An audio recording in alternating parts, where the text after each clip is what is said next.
everyone, it's Miss LaChance and I'm back again with another Read Aloud video. Today we will be reading chapters 76 through 80 of The Wild Robot Escapes by Peter Brown. Before we start today's Read Aloud, I just wanted to mention something quickly. If you think back to our character studies unit in reading this past year, you might remember me doing the lesson about the Story Mountain. And this Story Mountain is a great way to think about how all fiction books go. So if we think about our mountain, we start at the bottom here, where the setting, the characters, and all that good stuff are introduced. And as we start to travel up the mountain, our characters start to encounter some problems. Now at the top of the mountain, remember this is called the climax. This is when the characters face their very biggest problems in the story. And as we travel back down the mountain, this problem starts to find its resolution as we make our way back down the mountain. So if we're thinking about this book right here, I'm not sure a Story Mountain would be quite possible since this book is a part of a book series, right? So if we were to look at the whole series all together, then that might represent the Story Mountain because we start to see some resolution at the end of the series. But as we're approaching the end of this book here, you're going to realize that not all of Roz's problems are going to be solved because there is going to be a third book in this series. Now that was something that I thought was worth mentioning, just in case you were hoping for a resolution at the end of this book. There will be some resolutions to the problems that Roz is encountering, but Roz's biggest issue is that she wants to be able to live in the wild without working for humans, and she wants to enjoy her time in the wilderness with her family. Since that is Roz's biggest issue, we might not be able to see any sort of closure to that problem by the end of this book. But whenever the last book comes out in the series, hopefully that's when we will start seeing some type of resolution to Roz's biggest problem of just wanting to be able to live in peace with her family in the wilderness without being held to that standard of other robots. She doesn't want her whole purpose in life to be to perform work for humans. She wants to be able to live her own life. It's always important to look back at the text that you're reading and think about how normal fiction stories go. So I hope when you enter 4th grade, you'll be able to continue on with these meaningful conversations about books. Without any further ado, I'm going to jump right into chapter 76. Called The Morning. Now remember, in chapter 75 we see the return of the Reccos from the first book. Although these are different Reccos. Reccos 1, 2, and 3 were killed in the wilderness in the last book. So now we have Reccos 4, 5, and 6 that are on the hunt for Roz. But remember, Roz took out her transmitter before leaving Hilltop Farm for her escape. So these Reccos are having some difficulty when trying to track down Roz and her electronic signal. So let's get into chapter 76 called The Morning. A steady stream of foot traffic was flowing past the park that evening. Several pairs of eyes noticed a Rozum robot running out from the trees. They watched as she looked around and then started marching along the sidewalk with the rest of the crowd. Roz had lost the Reccos back in the woods, but she knew they wouldn't stop searching for her. She needed to blend in with the normal robots on the street. So when she came upon a work crew marching toward a construction site, she tried to join the end of the line. But the crew immediately halted and turned to face her. Our robot stepped backward, away from the crew, and bumped into a young woman. "I am sorry," said Roz, gently grasping the woman's shoulder. "Get your hands off me! Whose robot is this? There's something wrong with her." Everyone stopped and stared. Humans pointed. Automobiles slowed. There were whispers about a defective robot on the loose. And then the white triangular airship appeared. It floated out from between tall buildings and headed for our robot Roz. Roz lurched forward and backward again and again, trying to think of a plan, until a voice suddenly squawked behind her. "Follow us, Mama!" Brightbill and Strutter swooped past, and the robot went racing after them. She wove through the crowd, sprinting down streets, leaped across intersections. Horns blared and humans screamed, and robots shuffled out of the way. The birds made one last turn and fluttered into a narrow side street. A group of tomcats were there, lurking in the shadows. They crouched and licked their lips and dreamed of feasting on the goose and the pigeon. Then the robot came stomping up, and the cats hissed and scattered in every direction. Strutter pointed to a heavy circular panel set in the pavement and said, "Lift that up." Roz lifted the panel. Beneath it was a ladder that descended into a deep, dark hole. "Climb down there," said Strutter. "A friend of mine is expecting you." The robot looked from the pigeon to the goose. "Do what she says, Mama," cried Brightbill. "There's no time to waste." "But how will I find you again?" said Roz. "Just go." And here we have a picture of the hole in the ground that Roz, it looks like she's going to climb down in order to hide from the Reccos that are on the search for her. Chapter 77 is called The Underground. Our robot was standing in a long, shadowy tunnel. Murky water trickled along the floor, and sour smells filled the air. Roz was below ground in the city sewers. There was a squeak, and the robot's headlights flashed onto a crack in the wall. A rat's pointy face poked out. "You must be Roz," said the rat, wiggling his nose. "I hear you're in trouble." "That is correct," said the robot. "I need to get as far from here as possible." "I know where to take you," said the rat, and he started scampering down the tunnel. The rat knew the sewers better than anyone, but his short legs couldn't carry him very fast, so Roz carried him. She scooped him up, plopped him on her shoulder, and said, "Tell me where to run." With the rat squeaking directions in her ear, Roz stomped deeper into the underground. She splashed down side tunnels, crawled through narrow passageways, carefully crossed subway tracks. Occasionally, they came upon cavernous chambers. Most of the chambers were empty, but some contained jumbles of pipes.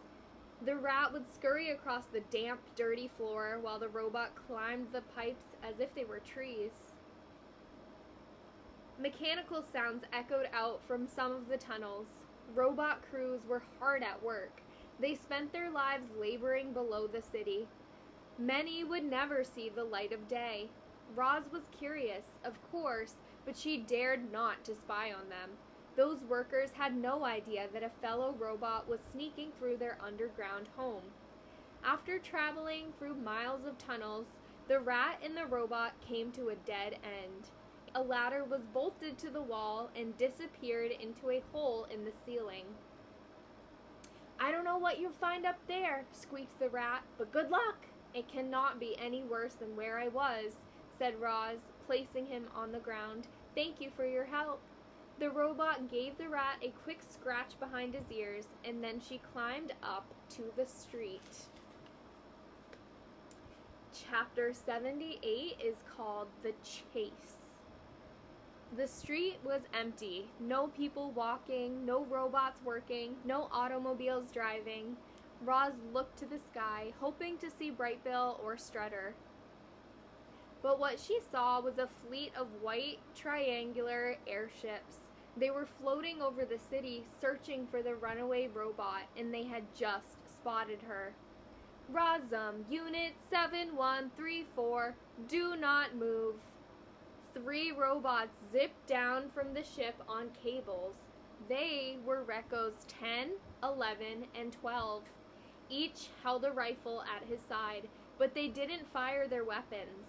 Not yet. Their orders were to retrieve the target unharmed, if possible. Our robot's survival instincts blared like sirens in her head, and she burst away from the Reccos. She sprinted down the empty street and turned onto another empty street. All the streets seemed to be empty, but they wouldn't be empty for long. More and more big, bulky robots came zipping down to join the chase. The Reccos moved like machines. Their target moved like an animal. The wild robot stayed low, gliding across the streets, darting around buildings, vanishing into the shadows. Her computer brain thought back to those games of hide and seek she had played on the farm. But this was no game. Roz never should have gone into that alley. She was halfway through it when the Reccos appeared at both ends. There was only one direction to go. Using all the strength in her legs, our robot launched herself high into the air and she clamped onto the side of a building. Frightened faces peered out from a window, but Roz didn't want to frighten anyone. She just wanted to go home. The robot launched herself up and across the valley and clamped onto the opposite building. Back and forth she went, leaping between the buildings, climbing higher and higher until she landed on a flat, lofty rooftop. The sky was filled with white airships. All at once, the ships turned towards Roz. Their engines buzzed as they closed in on our robot. But then came a strange swishing noise. Pigeons, hundreds of them, thousands of them. Wave upon wave of pigeons streamed up from the streets and swarmed around the airships. Strutter had rallied her friends from every corner of the city. They had always hated airships, buzzing loudly, crowding the skies, forcing the birds to fly low. And now a city's worth of pigeons were finally unleashing their anger. As you'd expect, the airships fought back. Blazing beams of light flickered across the skyline and left charred feathers floating on the breeze. But the pigeons didn't retreat. They tightened around the ships, distracting them, confusing them. There was a deafening screech. Little bodies fell, and a ship spiraled out of sight, leaving a trail of smoke behind it. Roz watched in horror as more pigeons and ships went down. She hollered for the birds to fly away, but they were lost in a fighting frenzy. Heavy feet thumped on the roof. Rozum, Unit 7134, do not move. Roz didn't look. She just ran from the voice, leaped to the next rooftop, and kept on running. Our robot leaped up to a higher rooftop and then down to a lower one. Up and down she went, leaping from building to building, footsteps thundering behind her. But still, the Reccos did not fire their rifles. "Mama, I'm here!" Brightbill swooped alongside his mother as she ran. "What should we do?" "Brightbill, you must fly to safety," hollered Roz. "It is too dangerous up here." And then, in a softer voice, the robot said, "I cannot escape." "No, Mama, you've come so far. Don't give up now." But Roz was finished running. She slowed and stopped at the edge of the rooftop. The goose fluttered into her arms, and our friends held each other close. "You have been such a good son," said Roz. "You have saved my life so many times, but now you must save yourself and go on without me." "Will I see you again?" said Brightbill, wiping his eyes. "I do not think so," said Roz. They still had so much to say to each other. There simply wasn't any time for it. So they said the only words that really mattered. "I love you, Mama. I love you, son." Airships circled above. Reccos dropped onto rooftops. Rifles pointed at our robot. A voice boomed. "Rozum, Unit 7134, do not move." But Roz did move. She heaved her son toward the sky so that he could fly to safety. And in that instant, a trigger was pulled. A blazing beam of light flashed onto our robot's leg. Damage sensors flared as the leg turned bright orange and melted away. Poor Roz tried to keep her balance. but she was already toppling backward off the roof. She seemed to hang in the air, sparkling in the sunlight. And then she fell down, down, down to the street below. As Roz was falling, she took one last look at Bright Bill, soaring in the sky above. She watched him get smaller and smaller. Then, everything suddenly went dark.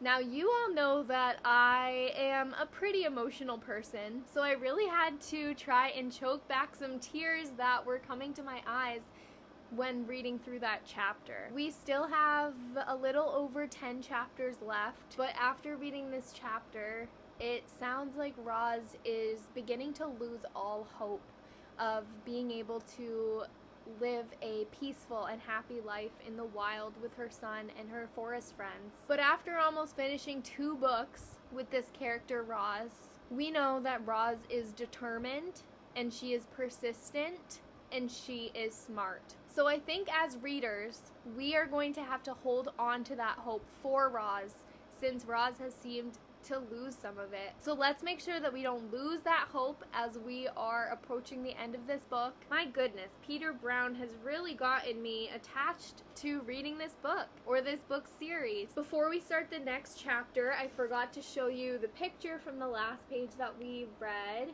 just showing Roz jumping back and forth between the buildings. Now, after reading that last part, all we have is this in the book. What do you think this represents? From whose perspective do you think that these 2 black pages are referencing? Chapter 79 is called The Designer. Here we have a picture of a woman. Looks like we're going to be meeting a new character in this chapter.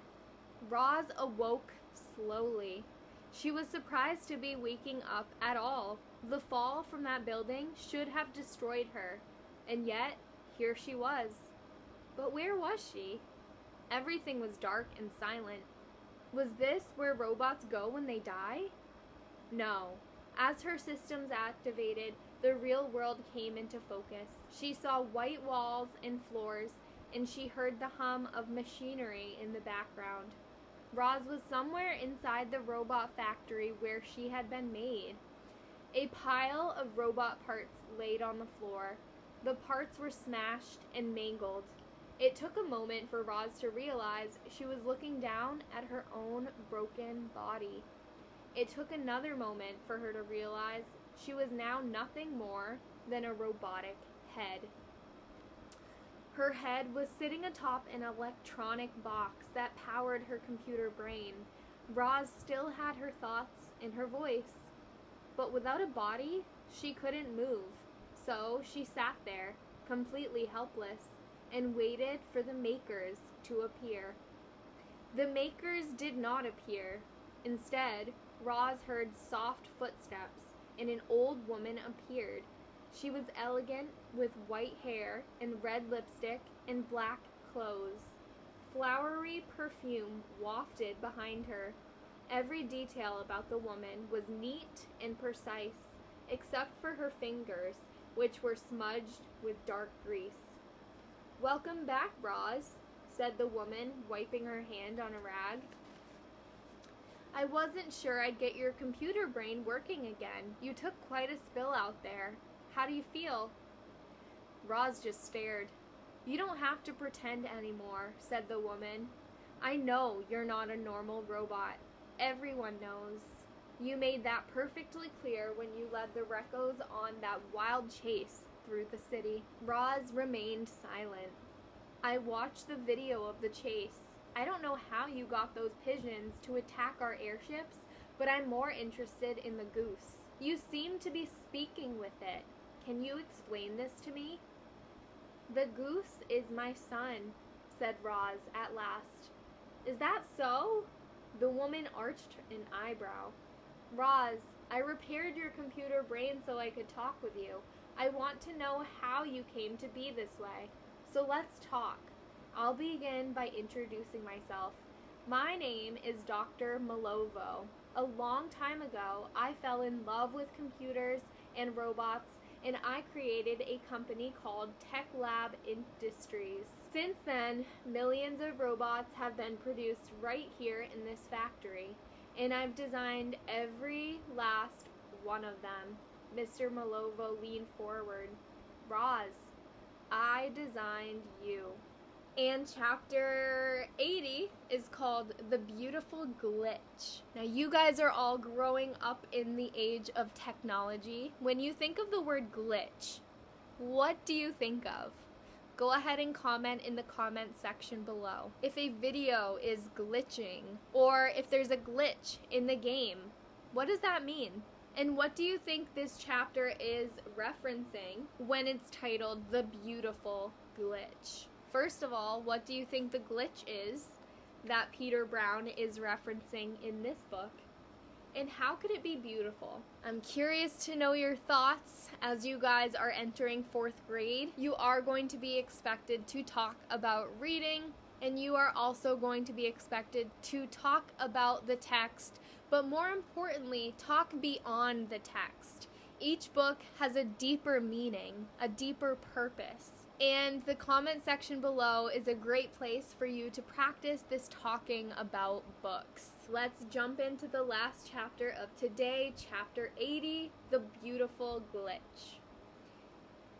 Deep inside the robot factory, Dr. Malovo was sitting with Rosm Unit 7134. Roz was now just a robotic head, but for the moment, her head was all she needed. The robot and the designer had many questions for each other, and they sat there for hours having conversations like these. "What happened to you on that island?" said Dr. Malovo. "Tell me everything." The robot did tell her everything. She described how she awoke to a rocky shore, and how her only desire was to survive, and how difficult life was in that harsh place. "To survive in the wild, I had to become wild," said Roz. "So I studied the wild animals. I mimicked their behavior, and eventually I learned to speak their language." "Incredible," said Dr. Malovo. "You're programmed to learn different languages, and you're programmed to work with animals, but I never imagined you could learn to speak with animals." "Although I could speak to the animals, they still did not trust me," said Roz, "so I tried to win them over with kindness. Animals ran from me and laughed at me and attacked me, and I always responded with kindness. It was a good strategy, but the real key to my survival came in the form of a gosling. When I adopted Brightbill, everything changed. I was finally accepted by the animals. I was surrounded by friends and family. I was home." "Am I the only wild robot?" said Roz. "I don't know," said Dr. Malovo. "Many defective robots have been returned over the years. It's possible some were like you, until we destroyed them." "Will you destroy me?" The woman sighed. "Roz, people are afraid of you. They saw you fleeing from the city and they think you're dangerous. They want to know that the danger is gone. And so, when we're finished speaking, I will have to destroy you." "I am not dangerous," said the robot.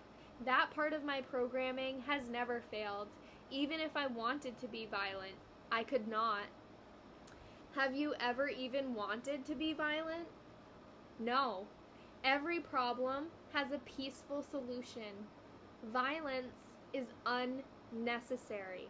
"I wish it were that simple," said Dr. Malovo. "It's an amazing time to be alive. But there still is crime, and there still are wars. Sometimes violence is unavoidable." "Is that why you have the Recos?" said Roz. "The Recos are designed to do all sorts of unpleasant jobs. Some of those jobs require the use of force. Do you ever worry they might use force against you?" The Recos have never given me a single reason to worry, said Dr. Malovo. But you have. How did you escape from Hilltop Farm? Said Dr. Malovo, leaning forward. Roz didn't answer. Let me guess. The children helped. Roz just stared. They're not in any trouble. If I were them, I'd have helped you too. They are good children, said Roz finally. And yet, you left them, said Dr. Malovo. Leaving was not easy. I care about everyone on Hilltop Farm, and I did my best to look after them all. But I did not belong there. And when the children discovered who I really was, they agreed. They wanted me to go home. So they helped me escape. Why do I fear water? Why am I female?